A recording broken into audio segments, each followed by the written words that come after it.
welcome BowlTV fans. 2020 U.S. Open live from Sun Valley Lanes in Lincoln, Nebraska. Emil Williams Jr. here with you on the road podcast and joined by the defending champion, two-time champion at the U.S. Open, Francois Lavoie. First of all, Francois, thank you for joining us. I'm going to just start with 2019, Mooresville, North Carolina. In a season that wasn't going the best, certainly at that point, you rallied last year to make another dream happen. Take me back to that moment, and how was that week possible? That week was great. I mean, there was a lot of work, a lot of frustration that went into it, but we made some changes, myself with the different teams that I work with, the Storm team, Team Canada, coaches at Wichita State. I talked to a lot of people, got a lot of information from a lot of different people, and we finally figured it out last year at the U.S. Open. Everything kind of clicked for me on that week, and it was just another dream come true.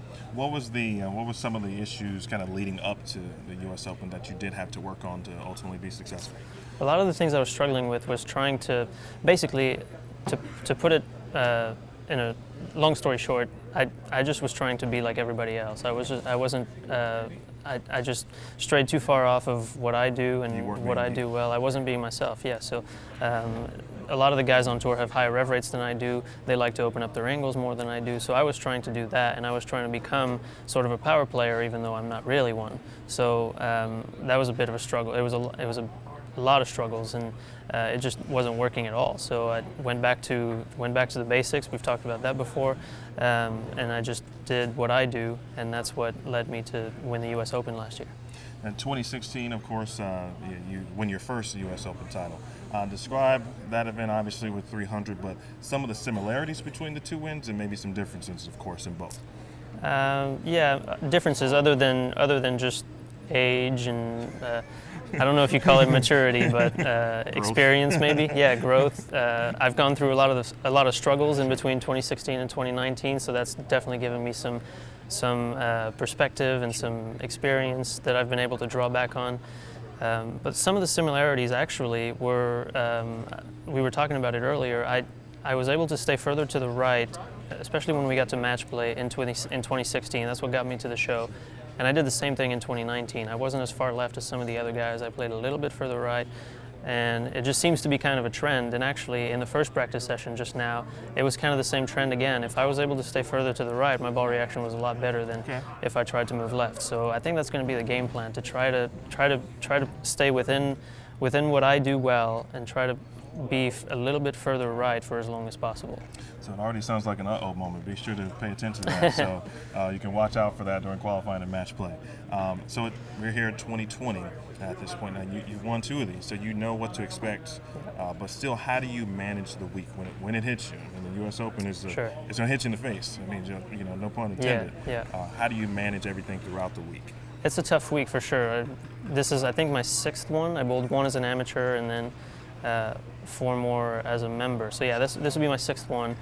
It's the same thing every year. You get some tough pairs. It's really easy to shoot low games. The patterns aren't easy at all. They make it tough for you.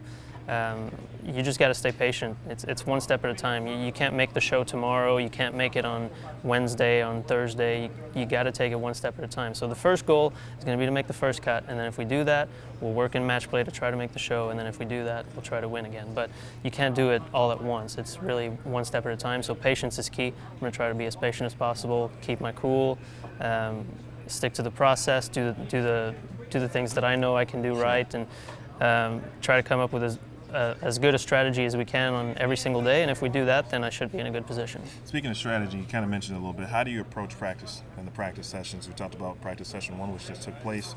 How do you approach that with the team and kind of develop some strategies? And obviously it could change, of course, once you actually get to qualifying a competition. Yeah, so the patterns, we know this, it happens almost every time. The patterns change from practice to actual competition, whether that's just a different re-oil or the way that people play the lanes. People are going to figure some things out in practice that they didn't necessarily do, so they're going to play differently. Shooting spares, not everybody does that in practice, so oil's going to carry down a little bit better or a little bit differently.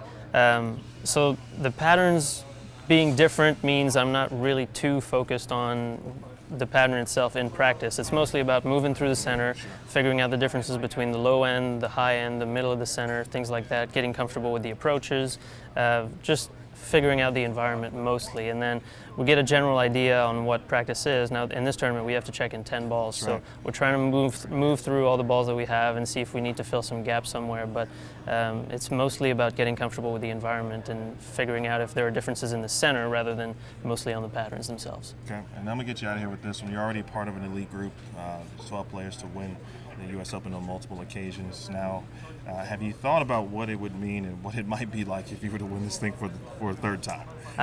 To be honest, I haven't really thought about it. We'll cross that bridge when we get there if we do.